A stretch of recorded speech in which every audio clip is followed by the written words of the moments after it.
오늘 우리 함께 살펴본 본문에 우리 잘 들어본 적이 있는 혈루증 여인 이야기가 있습니다. 이 여인은 많은 의사들에게 많은 괴로움을 겪었고, 그리고 그녀가 지닌 모든 것을 다 썼지만 아무 도움이 되지 못했고 병세는 훨씬 더 악화되었다라고 그렇게 우리 성경에 나와 있습니다. 여기에 많은 의사니 많은 괴로움이니 모든 걸 다 쓰고 더 악화되고, 읽으면서 강조된 표현이 여기에 쓰여 있다 싶습니다. 정말로 이 여인이 가지고 있는 전부를 다 동원해야 되었고, 그런데도 전혀 도움되지 못한 채 훨씬 더 악화되었다이죠. 이 본문에서 말하지 않는 건 왜 이 여인이 이런 병을 앓게 되었을지는, 어떻게 해서 아픈 사람이 되었는지는 성경에서 나와 있지 않습니다. 다만 우리 마가복음은 이 여인의 고통이 대단했다라는 것, 그 다음에 세상에 수많은 의사라는 사람들에 의해서 오히려 고통과 괴로움이 더 극심해졌다라고 그렇게 이야기하고 있습니다. 많은 의사들에게 많은 괴로움을 겪고 모든 걸 다 썼다 해서 본문이 뉘앙스를 우리에게 준다 싶습니다. 의사는 치료하는 사람이지 않습니까? 예나 지금이나 의사가 있기 때문에 수많은 병으로부터 우리가 나을 수가 있을 것이겠습니다. 근데 이 복음서는 그 수많은 의사들 때문에 이 여인이 모든 재산을 다 써야 되었다라는 것이죠. 아마도 이 의사들은 이것저것을 시도해보게 했을 겁니다. 이 약을 한번 먹어보라 그러고, 저렇게 한번 치료받아 보라 그러고, 별의별 방법들로 다 해보았겠지요. 아마도 이 의사들 가운데는 정말 좋은 의사도 있었겠고요.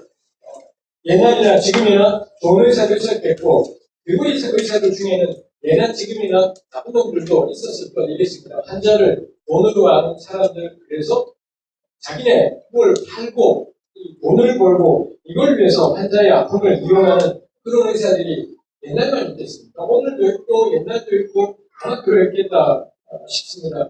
그 의사한테 가야지 병이 나을 텐데, 의사로 대표되는 그 세상이 병에 걸린 여인, 한쪽에는 의사라는 치료자가 있고요, 한쪽에는 그 의사의 존재가 너무 필요한, 이 의사로 대표되는 이 세상이 너무 필요한 곤고한 사람이 있는 것이죠. 그러자 이 한 사람은 의사가 없으면, 이 세상이 없으면 살 길이 없기 때문에 세상에 사는 걸 전부 다 한 거죠.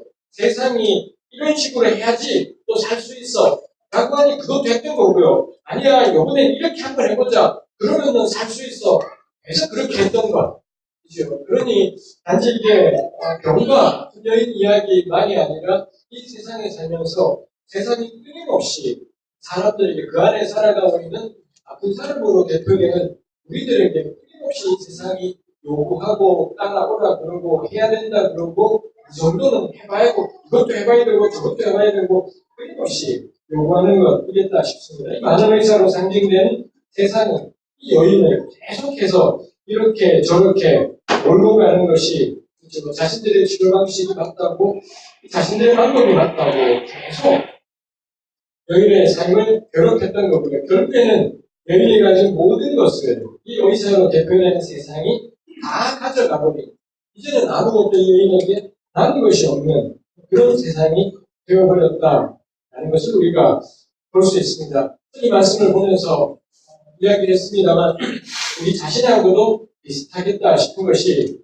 있습니다. 세상에 나름대로 인생의 문제를 고칠 수 있다는 나름의 의사들이 참 많이 있지 않습니까? 어쩌면은 말씀을 준비하면서 부끄러운 게 우리 교회 역시 사람들에게 그 아픈 걸 치료할 수 있다고, 인생의 병든 걸 고칠 수 있다고, 정말 예수님은 그런 분이시지만 어쩌면 예수님을 내세워서 우리가 역시 이런 나쁜 의사였지 않았는가 생각해 보게 되죠. 그래서 의사에게 갈 때마다, 병원에 갈 때마다 이 꿈을 가지고 가지 않습니까? 여기 가면 이번에는 제대로 딱 되어서 낫지 않을까, 이제 내가 이 지긋지긋한 병에서 좀 노연하지 않을까, 그런 기대로 가지만 번번이 그 기대가 깨어지고 결국에는 가진 전부를 탕진하게 되고, 그럼에도 불구하고 그 눈꽃만큼의 가능성 때문에 미친 듯이 그 병원에 찾아갈 수밖에 없는 것이 이게 우리 여인의 모습이었고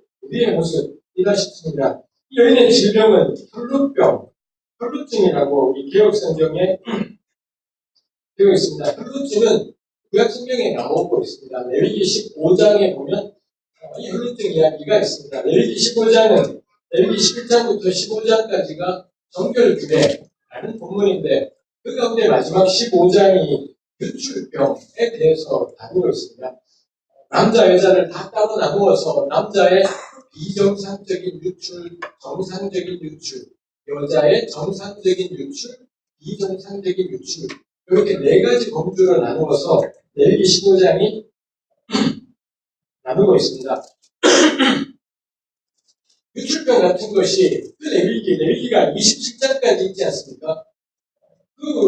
어쩌면 아주 귀한 지면일 텐데 그 지면에 유출병이라는 병을 이렇게 남자의 비정상, 정상, 여자의 정상, 비정상 제가 종종 나누지만 성경이 그냥 막 쓴 것이 아니라 문학적으로 썼다고 그랬지 않습니까? 남자의 비정상, 정상, 여자의 정상, 비정상 이거 흔해 빠진 A, B, B 다시, B 다시 이따운 구조로 이 배열이 되어 있죠. 이 레위기 쓰신 분들은 그냥 아무렇게나 배열하지 않아요. 그냥 아무렇게나 쓰는 것이 아니라 대칭이 되게 사용을 하고 있는 그래서 남자의 정상 유출과 여자의 정상 유출 요걸 기반으로 해서 남녀의 각각 비정상 유출을 말해보고 싶은 게 있죠.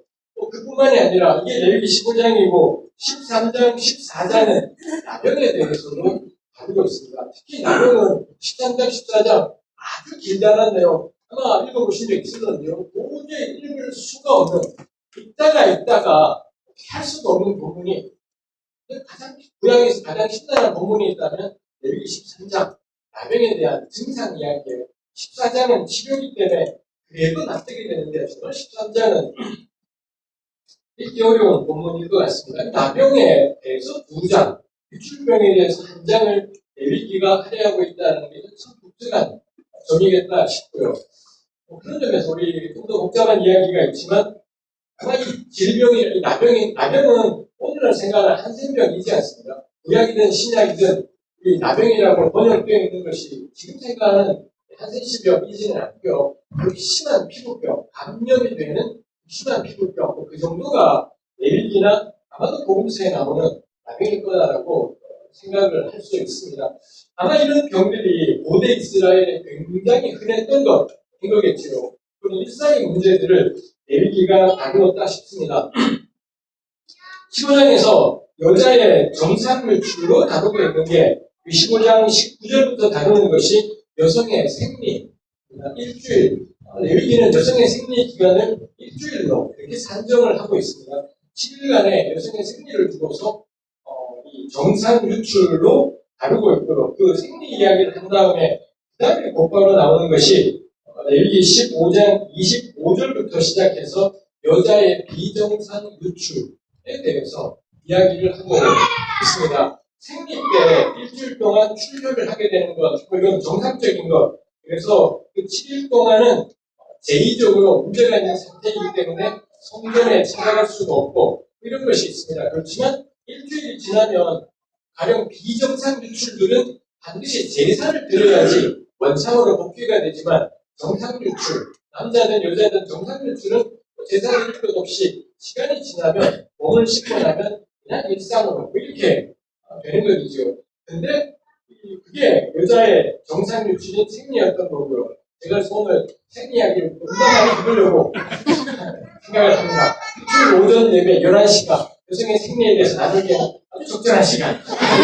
것이 있습니다. 여성의 생리 이야기를 하고서는 곧바로 이어서 비정상 유출. 근데 생리 기간이 넘었는데 더 이상 생리 기간이지 않은데 근데 유출이 있더라. 피해 유출이 있더라. 라는 거죠. 거기에 사실 피해 유출이라는 단어가 우리 마가복음에 혈루증이라고 기록이 번역했던 거죠. 엄밀하게 따지면 피해 유출이라는 표현이 있고 그 표현이 레위기 15장에 나와 있습니다. 제가 그 전에 성경을 읽을 때는 마가복음을 보면서 이게 여성의 성기에서 하혈하는 거다라고는 생각을 못했더랬습니다. 근데 레위기를 보면서도 이 여인이 평생 피를 흘리는 병이라는 게 다른 것이 아니라 생리 기간이 아닌데 계속 하혈을 하게 되는 그런 질병 가운데 있더라 있죠. 레위기 25장에 나와 있습니다. 생리 기간 중에 아까 잠깐 이야기했지만 이 여성은 앉거나 누웠던 자리가 문제가 돼요. 이 엉덩이, 성기부분, 여기가 닿았던 부분, 그래서 뭐 침대라든지 의자라든지 뭐 이런 모든 것들이 부정이 감염된다고 레위기는 생각을 합니다. 부정이 감염된다고 해서 더럽다라기보다는 그 의자는 그래서 다른 식구들, 집안에 있는 다른 식구들이 자매님이 누웠던 침대나 의자에 닿게 되면 또 부정이 2차 감염까지 되어버리는 이런 게 있더라라는 거죠. 그거 조심해라. 여기 생리 중인 여성 보고 더러워라고 말하는 것이 아니라 이 상태가 제의적으로 지금 부정한 상태인 거기 때문에 닿는 모든 물건들 다른 식구들이 닿지 않도록 유의해라. 그죠?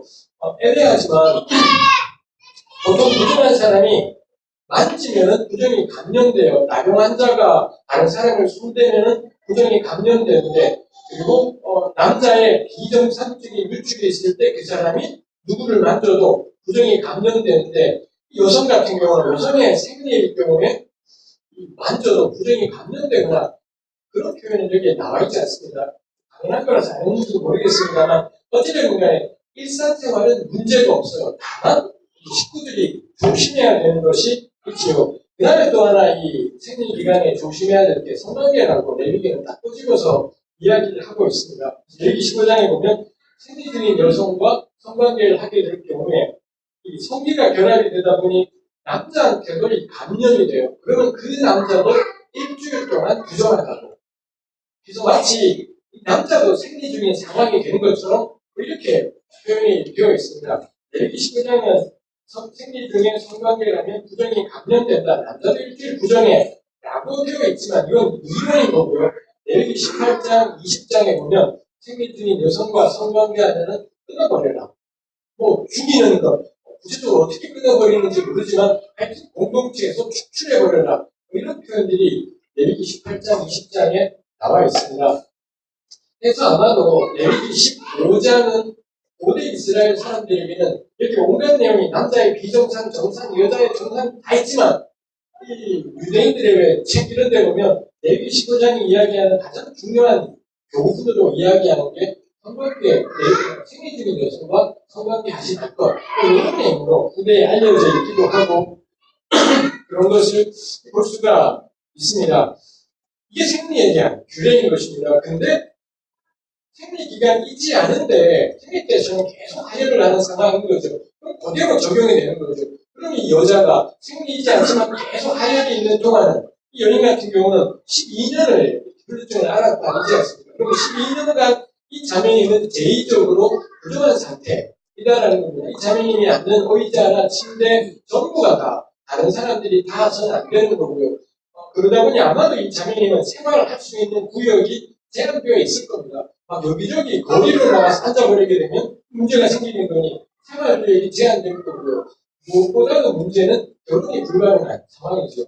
결혼을 해도 동침이 안 되기 때문에 성관계를 할 수가 없기 때문에 이 자매님은 그래서 여기 본문에 명확하게 언급은 안 되어 있습니다. 평생을 혼자 살아야 되었겠고 그리고는 이 병을 낫게 하려고 온갖 노력을 다했지만 가진 재산을 완전히 탕진해 버렸죠. 그 비정상적인 생리 이게 한 사람의 인생을 완전히 망가뜨려 버린 것을 우리가 볼 수 있죠. 이 자매님이 예수님에 대해서 들었습니다. 어떤 소식을 들었을까요? 이 현실적 여인이 들었던 예수님의 이야기는 뭐였을까요? 모르겠지만 이 마가복음에서 마가복음 5장 25절부터 이런 말씀이 있잖아요. 그 앞에 일어났던 사건들이 거기 거라사 광인을 고친 사건이라든지 안식일에 손 바른 사람 고친 사건이라든지 뭐 이런 것들 들었지 않겠습니까? 이 소식을 자매님이 들었겠죠. 이런 소식들을 들으면서 아마도 이게 이 자매님에게 어떤 희망이 되고 소망이 되었겠다 싶은 거죠. 의사들에게 찾아가서는 전부를 다 날려버리는 삶이 완전히 밑바닥 삶이 되어버렸고 아마도 글쎄요 삶의 열정도 갈망도 전부 다 소진해 버렸겠다 싶은데 근데 이 자매님이 예수님 이야기를 들은 겁니다. 예수님 이야기를 듣고서는 저분한테 가면 되겠다 싶은 생각이 들지요. 예수님한테 가면 나을 수가 있겠다 싶은 그의 옷자락만 만져도 낫겠다 싶은 그런 생각이 이 자매님에게 들었던 거죠. 이 자매님이 나오지 않습니까? 나와서는 이 예수님 이 어디 있는지를 물어 찾아가고서는 수많은 사람들이 예수님을 둘러싸고 있고 막 엄청 많은 사람, 그래서 뒤에 누가 손을 대도 누가 됐는지도 모르고 막 서로 막 다 있던 그런 상황인 거죠. 근데 이 여인이 그 무리들 속으로 가서는 그 수많은, 아마 압도적인 수는 남자였을 겁니다. 이 수많은 남자들을 해치고 예수님 뒤쪽으로 가서 그 옷을 만졌다라고 그렇게 되어 있습니다. 혈루증 여인에 대해서 이 마태복음에도 나오고 마가복음에도 누가복음에도 다 이 혈루증 이야기가 있고요. 이 세 개의 본문이 전부 다 이 혈루증 여인이 예수님의 뒤쪽에서부터 주님께로 다가갔다라고 그렇게 복음서들이 이야기해 주고 있습니다. 제가 딱 눈에 들어왔던 게 왜 뒤쪽으로 접근했을까? 예수님의 옷자락만 만져도 낫겠다 싶은데 옷이야 뭐 뒤만 가리고 다니시지도 않았을 거고 왜 뒤쪽으로 이 자매님이 접근했을까요? 그러고는 복음서를 보니 모든 환자들은 다 앞에서 와요. 회당장 야이로도 그렇고 뭐 나병 환자들도 그렇고 자신의 딸이 귀신 들렸던 자매님도 그렇고 전부 다 앞에서 와요. 예수님의 앞으로 다가와서는 예수님과 눈을 마주치면서 자기들의 사정을 이야기하고 그러더라는 거죠. 유일하게 뒤쪽으로부터 접근했다라고 마테마가 누가가 다 기록하고 있는 게 이 혈루증 여인이더라라는 것입니다. 모르겠습니다. 왜 이 자매님이 뒤로부터 접근했는지 모르겠습니다만 저는 이게 레위기에 나오는 질병임을 생각을 할 때 혈루증이라는 상태 때문에 이 여자의 비정상적인 유출은 레위기 15장에서 부정이라고 규정되지 않습니까? 이게 이 자매님으로 하여금 뒤로 접근하게 했겠다라고 저는 개인적으로 그렇게 결론을 내렸습니다. 여성의 생리에 대한 인식은 여성의 생리에 대한 부정적인 인식은 굉장히 오래된 인류 역사를 통해 엄청나게 오래된 생각입니다. 저는 제 밑으로 여동생만 셋이 있습니다. 그리고 지금도 집에 딸만 둘이 있으니 제 평생은 자매님들에 둘러싸여서 살아온 삶이었다 싶습니다. 뭐 저희 아버지 어머니 계시고 제가 있고 제 밑으로 여동생이 셋이 있지만 제가 제 바로 밑에 동생이랑 2살 터울이라서 그랬는지 제가 생리에 대해서는 전혀 몰랐습니다. 제가 중학교 가서 중학교 2학년 때인가 3학년 때 여자들은 이 나이 또래 생리한다라는 걸 제가 처음 들었고요. 그러자 생리가 뭔데? 여성의 성기에서 피가 나와. 아 더러워. 이게 저희 첫 번째 반응이었습니다. 인상이 대번에 찡그려지면서 아 더러워. 이게 저의 생리에 대한 첫 반응이었더랬습니다. 사실 근데 이게 제가 얼마나 이쪽으로 무지했었는가. 그 다음부터는 굉장히 많이 발달하고 굉장히 많은 지식을 갖게 되었지만 하여튼 굉장히 무지했던 것이죠. 피에 대해서 더군다나 피가 흘려진다는 것에 대해서 인류는 이거 쉽지 않습니다. 우리 길 가다가 교통사고가 크게 났고 누가 죽기라도 했다면 피 비린내가 있지 않습니까? 무조건 사람들은 인상을 찡그리게 되어 있습니다. 이 피가 주는 것이 있지요. 아마도 레위기에서 이 생리가 부정이라고 규정되는 게 피가 생명이기 때문에 그러하겠다 싶습니다만 언제나 생리에 대해서는 부정적인 인식이 동서고금을 압도하고 있고요. 특히 종교가 끼게 되면 더 극심하게 여성의 생리에 대해서 부정적인 인식을 하는 경향이 있습니다. 개신교도 그렇고 뭐 가톨릭이든 유대교든 이슬람이든 이 문헌들에 보면 여성 생리에 대해서 뭐 못지않게 누가 더 끔찍하게 표현하나 싶을 정도로 그런 표현들이 나와 있습니다. 유대인들도 마찬가지였더랬습니다. 특히 유대인들로 하여금 생리를 부정적으로 여기게 한 게 거룩한 땅이라는 생각이죠. 이스라엘은 거룩한 땅이다. 하나님이 주신 거룩한 땅이기 때문에 여성의 생리, 근데 생리는 부정이라고 레위기가 규정을 해요. 거룩이랑 부정이랑 만나면 터지는 겁니다. 죽게 되는 일이 있다 보니 그러다 보니 유대인들 가운데는 여성의 생리에 대해서 훨씬 더 가혹한 규례들이 있는 것을 볼 수 있습니다. 물론 이런 규정들이 나중에 예수님 때로부터 한 200년 지나서 미시나라든지 또 그로부터도 한참 지난 탈무드라든지 이런 데 가면 이제 규정들이 이 생리에 대한 살벌한 규정들이 나타나게 되지만 뭐 예수님 때부터 그 이전부터 만들어져 왔겠다 싶은 것이 있습니다. 그래서 그 탈무드에 보면 그런 내용들이 있습니다. 생리 중인 여성 앞에서 축복 축도 같은 걸 해서는 안 된다라는 거죠. 그렇게 축도했을 때 생리 중인 여성이 아멘 하게 되면 하나님의 이름이 더러워진다. 그래서 생리 중인 여성을 축복해서는 안 된다가 있고요. 생리 중인 여성은 길을 가다가 절대 머리를 만지거나 빗어서는 안 돼요. 혹시라도 머리카락이 떨어지면 그 뒤에 정한 남자가 지나가다가 이걸 밟게 되면 감염이 일어나게 되고요. 근데 이걸 모른 채로 성소에 찾아가게 되면 이게 성소를 더럽히는 것이 되고 엄청난 일이 있기 때문에 생리 중인 여성은 머리 빗어서는 안 된다. 라는 것이 있죠. 그래서 생리 중인 여성은 길을 가더라도 그래서 항상 남자의 뒤를 가야 돼요. 먼저 가다가 그 뒤를 남자가 따라가다가 그녀가 밟은 땅을 밟게 되기 때문에 생리 중인 여성은 반드시 뒤로 가야 된다라는 것이 있지요. 생리 중인 여성이 두 명의 남자들이 서서 이야기를 나누고 있는데 그 사이로 지나가지 않습니까? 만일 생리 초기였다면 이 자매님이 지나간 다음에 이 두 남자는 서로 싸우게 되는 그런 한 사람이 죽여버리게 되는 것이 있겠고요. 생리 말기였다면 두 사람은 싸우게 된다고. 즉 생리 초기에 이 나오는 피해 양이 많을 때에는 그런 자매가 지나가면 두 남자 중에 한 명은 죽게 되는 거고, 생리 말기였을 때는 두 남자들이 치고받고 싸우게 된다 하였죠. 여성이 길을 가다가 뱀을 보았지 않습니까? 그러면은 머리카락 좀 뜯고 손톱을 좀 잘라서는 뱀한테 던지면서 난 생리야. 그럼 뱀이 도망간다라고 그렇게 탈무드에 나와 있기도 하고 뭐 그렇습니다. 뭐 이런 내용들이 전부 말하고 싶은 게 생리 중인 여자는 부정해. 생리 중인 여성은 하나님의 거룩하심하고는 합당하지 않아. 뭐 이런 것들이 이런 나중 예수님 때로부터 한 300~400년 뒤에 탈무드 같은 데 반영되어 있는 규례들 이더라이지요. 그거를 제가 공부를 하고 배우면서 정작 레위기 15장을 보니 레위기 15장이 여성의 생리에 대한 규례가 거기 정상 유출로 나와 있는 건데 상상외로 관대하더라. 라는 것입니다. 참 특이한 게 레위기 15장에 아까 이야기했던 네 경우 남자의 비정상 유출, 정상 유출, 여자의 정상, 비정상 네 경우가 있는데 나머지 모든 경우는 남자의 비정상 유출은 부정해, 남자의 정상 유출 부정해, 여자의 비정상 부정해인데 생리에 대해서만큼은 일단은 레위기 본문이 여자가 생리 중일 때 부정하다라는 말 자체를 일단 15장에서는 쓰고 있지 않습니다. 문맥을 다 살펴보면 부정해요. 부정하다라고 생각하고 있는 건데 어쨌거나 간에 여성이 생리 중일 때는 부정해 라는 말이 쓰여 있지가 않습니다. 근데 개역 성경은 번역을 자기 마음대로 해서 부정이 쓰여 있는 것처럼 되어 있지만 그렇지는 않습니다. 해서 아까 이야기했던 것처럼 다만 조심하면 돼요. 어디 앉았는지, 어디 침대인지, 이 자매님의 생활 영역이 제한돼서 조심하면, 그 다음에 이 자매님이 누군가에게 손을 닿는 건 문제가 없어요. 근데 식구 중에 누군가가 이 생리 중인 자매를 붙잡으면 이 감염이 돼요.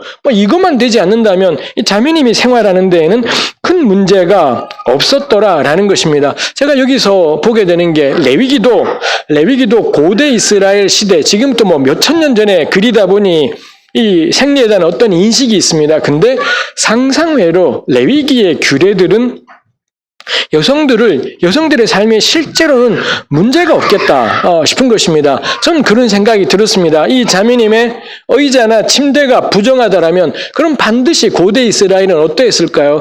그 집에 있는 여자들의 생리가 언젠지를 나머지 식구가 다 알고 있는 거예요. 뭐 요즘도 왜 그러잖아요. 엄마들이 겁나 까칠해지면 애들 보고 나 지금 생리다 건들지 마라. 우리 다른 남자들에게 우리 남편과 아이들에게 뭐 이야기하고 그러지 않습니까? 전 그거 생각해보면 참 옳은 일이다. 근데 저희 어머님은 저에게 한 번도 생리에 대해서 말씀하신 적도 없었고 제가 뭐 전혀 눈치도 채지 못한 채 제가 지금까지도 어머님의 생리에 대해서는 전혀 모르죠. 지금 뭐 제 아내의 생리에 대해서는 이야기를 하니까 제가 알고 있고 왜 집에 여자가 셋이나 있다 보니 자매님들 같이 모여 있으면 생리 주기가 일정해지지 않습니까? 와장창 하기 때문에 뭐 이제는 제가 다 알고 있습니다만 제가 레위기를 공부하면서 깨닫는 게 이건 다 알아야 된다고. 여성의 생리는 숨길 일이 아니라 이 자매님이 언제 생리인지를 식구들이 알아야 되는 거고 저는 가까운 사이라면 아는 게 너무 당연하다 싶은 것. 이지요. 우리 뭐 생리 중인 자매를 건드린다라고 해서 부정이 감염되거나 전혀 그렇지 않습니다. 근데 다만 요 기간 중에 이 자매님들이 쉽지 않다이지요. 생리 중 성관계 금지를 레위기 15장이 하고 18장, 20장은 뭐 끊어버려라까지 혹독한 규정을 해요. 저는 이게 제 아내한테도 배웠습니다. 그리고 제가 레위기 강의를 계속하면서 자매님들에게 늘 질문을 해보고 내가 뭐 전혀 모르는 영역이기 때문에 여쭤보고 그렇게 했더랬습니다. 자매들이 생리 중일 때 성관계하면 감염되기가 너무 쉽다라고 해요. 근데 우리 남자들은 그런 거 잘 모르지 않습니까? 욕망, 그럼 끝인 것입니다. 그냥 이런 일들이 있습니다만, 근데 레위기는 겁나 오래전이에요. 엄청 오래전의 글인데 여성 생리를 7일을 잡아두었습니다. 제가 여러 번 나누었잖아요. 구약의 숫자 7은 하나님의 완전을 상징하지 않습니까? 여성의 생리에다가 7일을 할당해 둔 겁니다. 하나님의 완전을 상징하는 7일을 할당해 두고, 그리고 이 기간 중에 자매들 건들지 말아요. 몸을 건들지도 말고, 그 다음에 지 욕망이 생겼다고 이 생리 중인 자매한테 찾아와서 찝쩍거리고 그딴 거 하지 마라 인 거고요. 그리고 이 자매님은 부정한 상태이기 때문에 그 다음 못하는 게 뭐냐? 성전에 가면 안 돼요. 성전에 가면 이 부정이 감염되기 때문에, 그럼 적어도 생리 중인 기간 동안 이 자매님은 이 성전에 가야 되는 의무로부터도 자유로워지는 것이 있더라이죠. 전 이 본문이 의미하는 바가 여성성에 대한 보호일 거다. 이건 명확히 여성성에 대한 보호는 겁나 현대적인 말입니다. 고대 사람들은 여성성의 보호, 모성성의 보호, 절대 이런 말들은 하지 않았을 거예요. 이건 우리 시대 말이지 않습니까? 레위기는 우리를 위해 쓰여진 글이 아니라 3000년 전에 사람을 위해 쓰여진 글이지 않습니까? 그러니까 그 글 속에는 부정이니 이런 말들을 쓰고 있습니다만, 결국 저는 이 생리에 관한 레위기 15장의 이야기가 말하고 싶은 게 뭐냐? 여성의 여성다움에 대해, 여성의 여성성에 대해서 이 보호되어야 되고 지켜져야 된다. 이지요.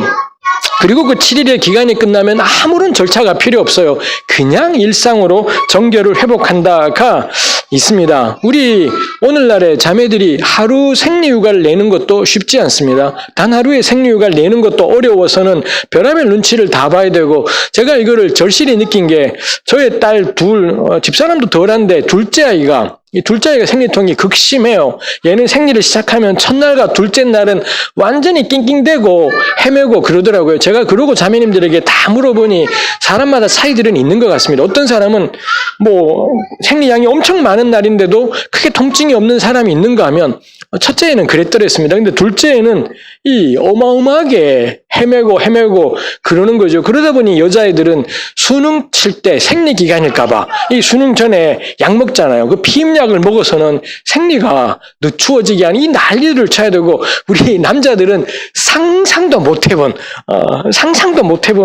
그런 삶이겠다 싶지요. 레위기를 보면서 배우게 돼요. 자매들의 생리는 이 7, 하나님의 숫자인 7이 부여되어서 보호되고 지켜지고, 그리고 온 식구들이 알아서 조심해야 되는 기간이 이 자매들의 생리 기간 이겠다 싶은 것이 있습니다. 이게 실제로 저는 레위기 15장 본문이 말하고 있는 바일 것 같습니다. 이건 본문이에요. 현실은 뭐냐? 근데 생리 중인 여성을 향해 부정이라고 규정을 하더라는 거죠. 이 부정이라는 말이 묘해서 레위기에 나오는 부정은 다 제의적인 개념입니다. 죽은 바퀴벌레 시체를 만지잖아. 그러면 부정해요. 이거 보고 너 인생이 왜 이렇게 더럽냐? 누구도 그렇게 말하지 않을 겁니다. 근데 이거를 부정이라고 말하자 이 말이 가지는 그 다음에 뉘앙스들이 또 생겨버리는 것이 있더라는 거죠. 특히 이 생리 중인 여성은 생명을 상징하는 붉은 피가 쭉쭉 나오고 있는 상황이다 보니 이 생리 중 여성에 대한 현실 사회에서의 부정적인 인식은 맞기 어려웠겠다. 그게 아까 예를 들었던 탈무드에 나와 있는 그런 규정들 이겠습니다. 이 자매님이 예수님의 뒤로부터 접근했다. 이거 붙잡고서 이제 궁리를 해보는 겁니다. 왜 이 자매님이 뒤로부터 접근했을까?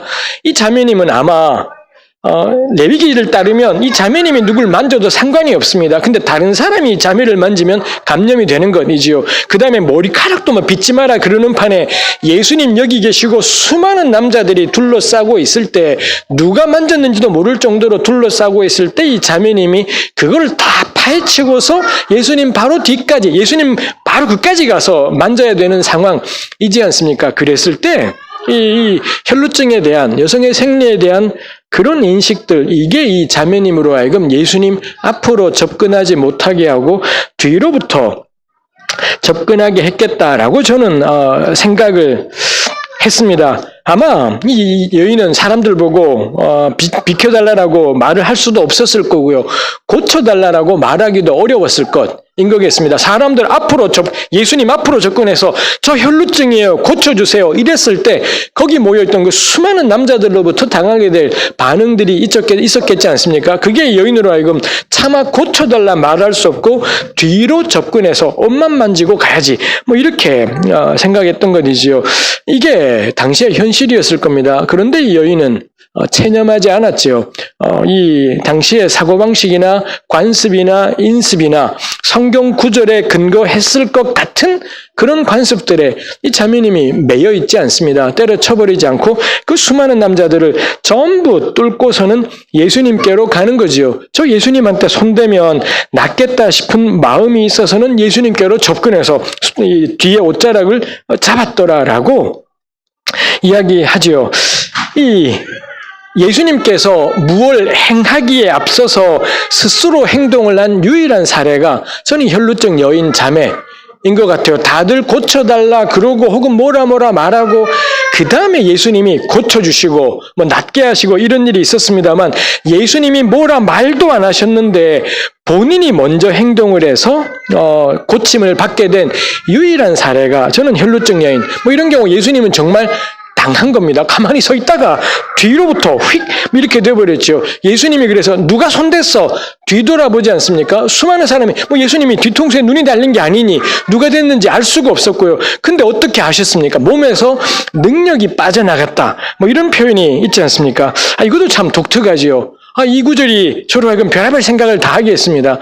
손댔더니 능력이 쭉 빠져나오면서 예수님이 가령 이 능력 레벨이 만렙이었다면 수치가 한 3, 400이 쭉 빠져나가는 것, 수치가 확 내려가는 것이지요.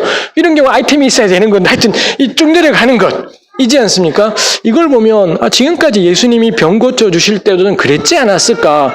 예수님이 누군가의 병을 고쳐주시면 거기는 낫고 예수님은 아무 문제 없고가 아니라 예수님의 레벨들이 계속 낮아지면서 그분 안에 있던 능력들이 계속 빠져나간 결과가 저는 다른 사람들이 병 나은 것이지 않을까? 모르겠습니다. 이거 모르겠지만 저는 아마 그러지 않을까 싶은 게 이 본문에서 그리고 이사야 53장에 그가 우리의 질병을 짊어지셨다라는 말씀에서도 이 두 가지를 근거로 해서 전 예수님이 병 고쳐주시는 건 윈윈이지 않았을 거라고, 제로섬이었을 거라고, 저쪽으로 낫는 대신에 주님은 힘들어지고 이 사람은 낫는 대신에 주님은 힘들어지고 이러했겠다 싶은 것이 있습니다. 해서 저는 오늘날의 신유의 은사도 그러지 않을까 싶어요. 신유의 은사는 누군가가 신유의 은사를 받은 이 만땅의 능력치가 있어서는 낫게 하는 것이라기보단 뭐 그런 분도 있는 것 같습니다. 근데 기본적으로는 공동체가 아픈 한 사람을 두고 함께 기도해서 이 사람의 아픔이 100이었다면 이 공동체 1명이 10씩 나눠 가지는 거죠. 10씩 나눠 가지게 되면 전부 10씩은 아파져야 되는 거고 그러고 이 사람이 낫게 되고 아마 이러지 않을까 싶은 것이 있기도 해요. 제가 이거를 임상에서 확인을 해본 게 제가 확인해 본 게 아니라 제 근처에 있던 저의 왕년에 쫓아다니던 그 기도빨 겁나 세신 분들 그분들에게 제가 들어보니 그 기도 겁나 세신 권사님들이 누구 위에 아픈 사람 위에 기도해 주면 그분이 끙끙 앓는다더라고요. 제가 임상으로 이건 확인되지 않나 싶은 것이 있습니다. 절대 이건 윈윈이지 않다. 이거는 누군가를 도우면 난 아파지는 게 당연한 것인 거죠. 누군가 아픈 사람을 위해 붙잡고 기도하면 내가 괴로워지는 거 너무 당연한 거지. 아픈 사람이 기도했더니 저 사람 나 좋고 나는 기도해 좋고 그러지 않을 거다라는 게 그 점에서도 짐을 나누어 진다라는 게 맞겠다 싶습니다. 예수님은 능력이 쭉 빠져나가는 바람에야 누군가가 나를 잡았구나라는 걸 알았지요. 아무나 다 예수님 옷자락 손댔다고 그 수많은 사람들이 밀고 가면서 얼마나 닿았겠습니까? 능력 안 빠져나가요. 근데 여인이 낫고 싶어서 잡았더니 쫙 빠져나가지 않습니까? 아까 그 말. 예수님 당한 겁니다. 예수님은 그냥 아무 생각이 없었는데 근데 여인이 다가고 너무 낫고 싶어서 예수님께 대한 믿음으로 잡았더니 쭉 뭐 이렇게 이런 일들이 생겨버리지 않습니까? 저는 복음서에서 유일한 경우 예수님은 완전히 수동적이에요. 완전히 수동적이고 달리 아무것도 할 수 있는 것이 없고 예수님께 나아왔던 이 여인으로 말미암아 이 엄청난 일이 일어났던 것.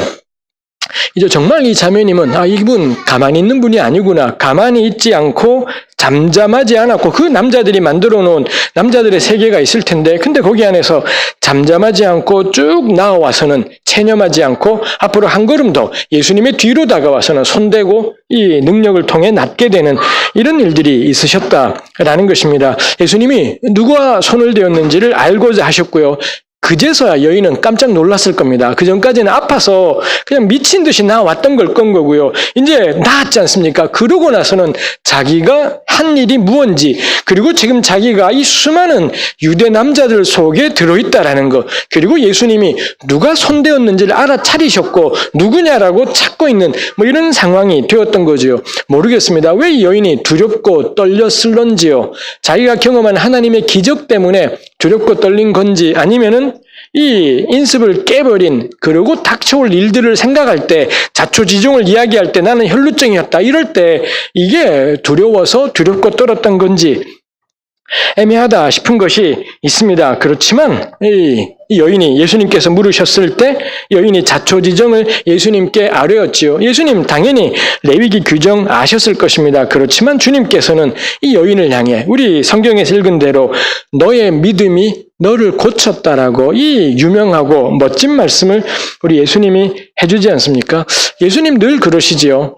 그런 인습들, 분명히 그런 인습들이 근거가 없는 게 아니라 성경의 텍스트에 근거가 있어요. 성경의 글자들의 근거가 있는데 근데 예수님은 이거를 훌쩍 뛰어넘어 버리시면서 성경을 내팽개치는 게 아니라 성경이 정말 말하고 싶은 것에 대해서 예수님이 늘 행하신다 싶고 이 자매님 역시 마찬가지인 것 같아요. 당시의 인습이나 관습, 사고방식, 이 문화 이런 것들에 개의치 않고 그 수많은 남자들을 뚫고 예수님의 옷자락을 잡고 이러하셨더라. 라는 것입니다. 그러자 예수님께서는 그 여인의 믿음을 칭찬해요. 정말 이건 진짜인 거죠. 예수님은 하신 일이 없기 때문에 정말로 예수님을 향한 이 여인의 믿음이 이 자매님을 고친 것이겠다 싶습니다. 따라 너의 믿음이 너를 구원하였다. 평안히 가라. 여기까지는 예수님이 대체로 하시는 말씀 몇 번 다른 곳에서도 너 믿음이 너 고쳤다 평안히 가라는 딴 곳에서도 몇 번 했더랬습니다. 근데 요 경우에서만 제가 다 찾아보았습니다. 복음서에서 유일하게 요 마가복음의 여기에서만 너 믿음이 너 고쳤다 평안히 가라로 끝나지 않고 한마디가 더 있습니다. 이게 제가 가진 개역 개정판의 번역으로는 내 병에서 놓여 건강할지어다. 요 한마디가 여기에 더 붙어 있습니다. 이렇게 예수님이 말씀하신 건 여기밖에 없어요. 혈루증 여인 사건 밖에는 없습니다. 예수님은 왜 이 말씀을 하신 걸까요? 너 믿음이 너 고쳤다 평안히 가라.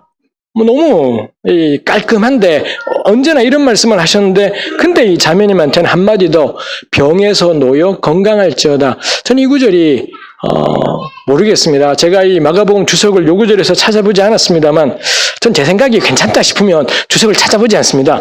혹시 주석에 있으면은 그 마을의 주석을 인용해야 되지 않습니까? 그러기가 싫어서 괜찮은 생각은 절대 주석을 찾아보지 않고 내 거다 이거 나 각주 안 달겠다 이게 있습니다. 이거 저 찾아보지 않았습니다. 전 이 구절이 신학적인 구절일 거라고는 생각되지 않습니다. 이 구절은 뭐냐?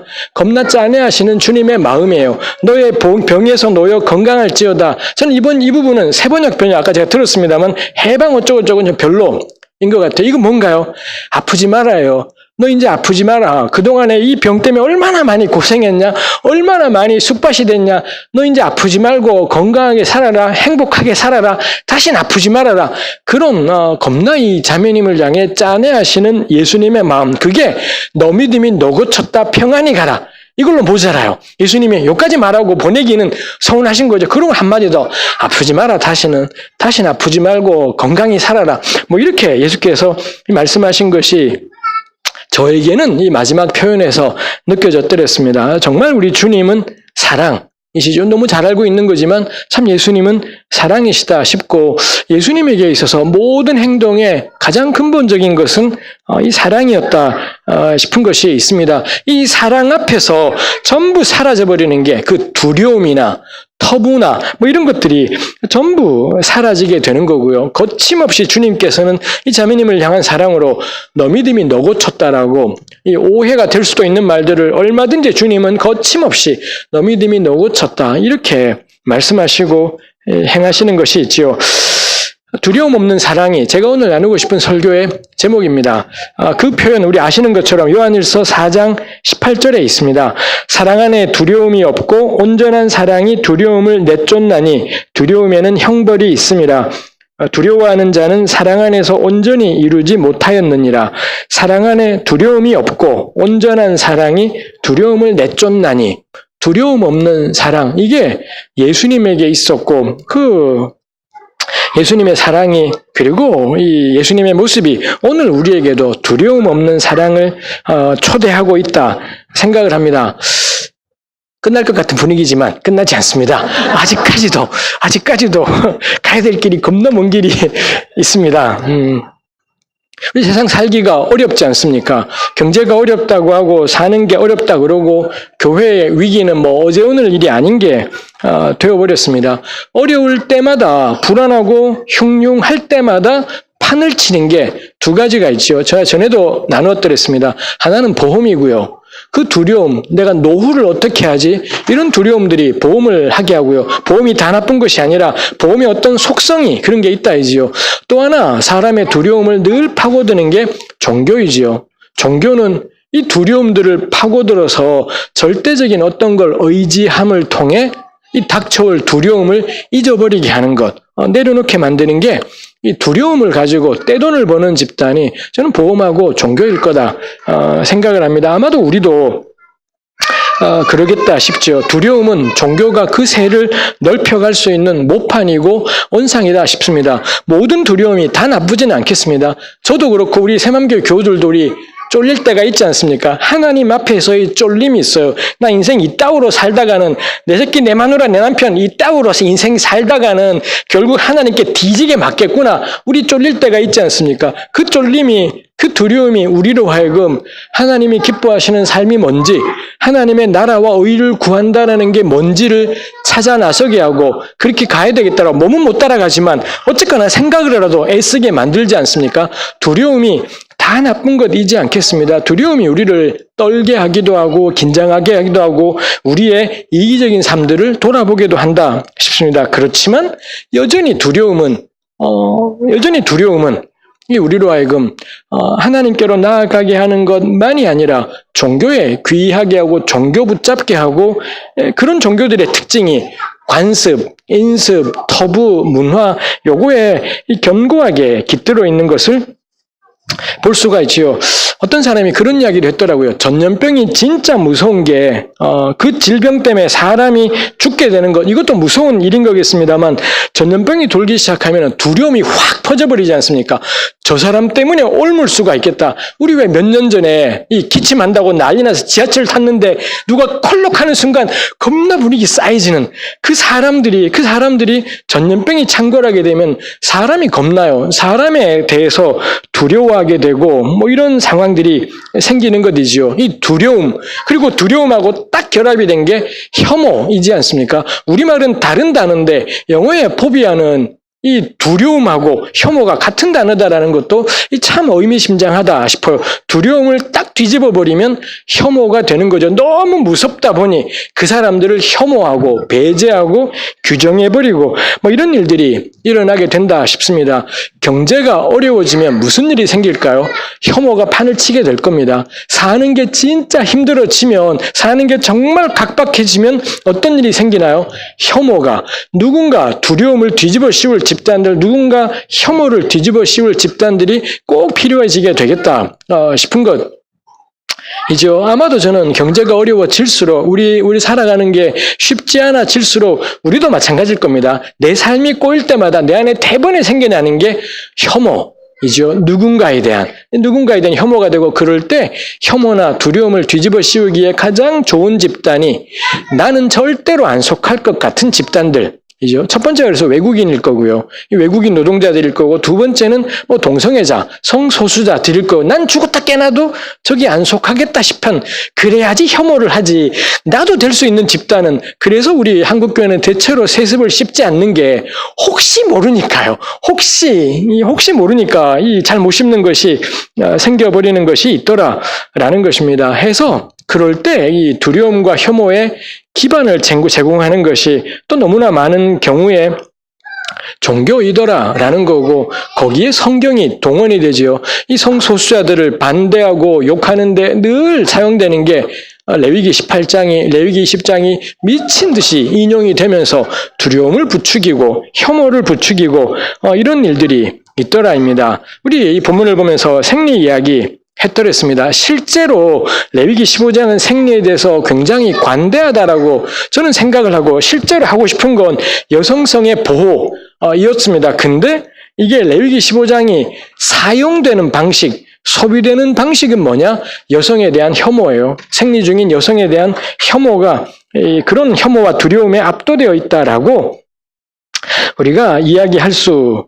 있는 것 같습니다. 그 점에서 저는 아까 첫머리도 나누었습니다만 우리 교회 공동체 내에서도 자매들의 생리에 대해서 스스럼 없이 이야기하고 그게 문제가 되지 않고 자매들이 생리가 있기 때문에 이 엄청난 인류의 하나님의 은혜들이 있지 않습니까? 그거에 대해서 저는 공개적일 필요도 있겠다 싶은 것이 있습니다. 모든 감추어지고 숨겨지는 것들이 이 악한 힘을 발휘하게 되는 것이 있더라이죠.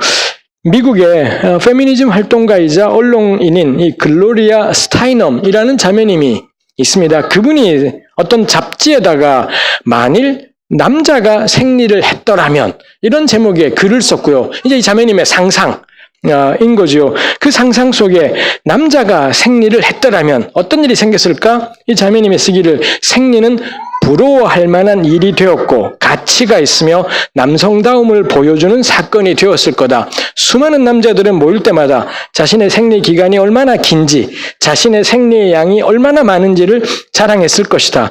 모든 장군들과 우파 정치인들, 종교적 근본주의자들은 생리를 남자의 증거라고, 생리가 영어로 menstruation이지 않습니까?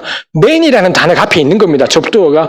이거는 타고날 때부터 남자하라고 하나님께서 주신 것이기 때문에 생리를 하는 이 menstruation을 하는 man들만이 하나님을 섬길 수 있다라고 이야기했을 거고요.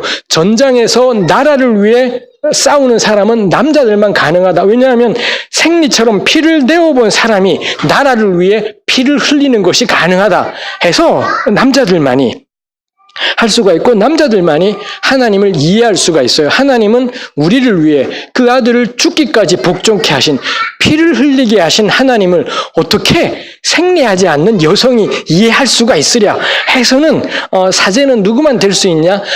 이 생리를 하는 남자들만 사제가 될 수 있고 성직자가 될 수 있고 정치인이 될 수 있고 이랬을 거다라고 이 글로리아 스타이넘이 비꼬면서 이야기했던 것이 있습니다. 전 읽으면서 겁나 납득이 되었더랬습니다. 이제 말씀을 마무리하려고 생각합니다.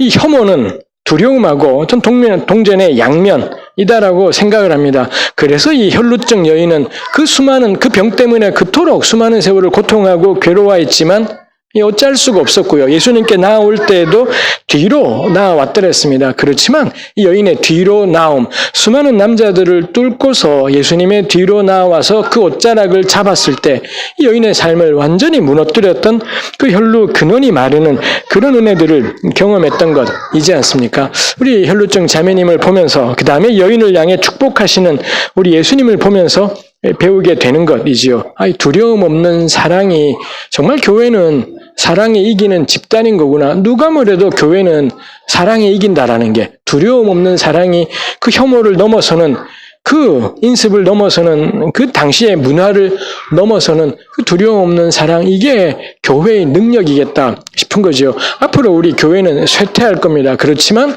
이 앞으로 몇 년, 10년 이 세월 동안에 정말 교회가 어떤 것인지, 복음이 어떤 것인지, 복음의 능력이 무엇인지가 가장 명료하게 드러날 때가 전 다가오는 이 5년, 10년의 기간이겠다 싶습니다. 우리 새맘교회가 두려움 없는 사랑으로 세상 가운데 존재하게 되는 그런 교회였으면 좋겠습니다. 기도하겠습니다. 하나님 아버지, 우리 예수님께서 주님의 뒤로 다가온 혈루증 여인을 축복하시며 내 믿음이 너를 구원하였다 하시고 평안히 가라 하시고 내 병에서 너여 건강하라 축복하신 것처럼 하나님 우리 주님을 본받아서 우리가 세상을 향해 두려움 가득 찬 세상을 향해 혐오를 앞세워서 숨으려고 하는 세상을 향해 예수님처럼 두려움 없는 사랑으로 용기 있게 한 걸음 걸어갈 수 있게 하여 주옵소서. 예수님의 이름으로 기도합니다. 아멘.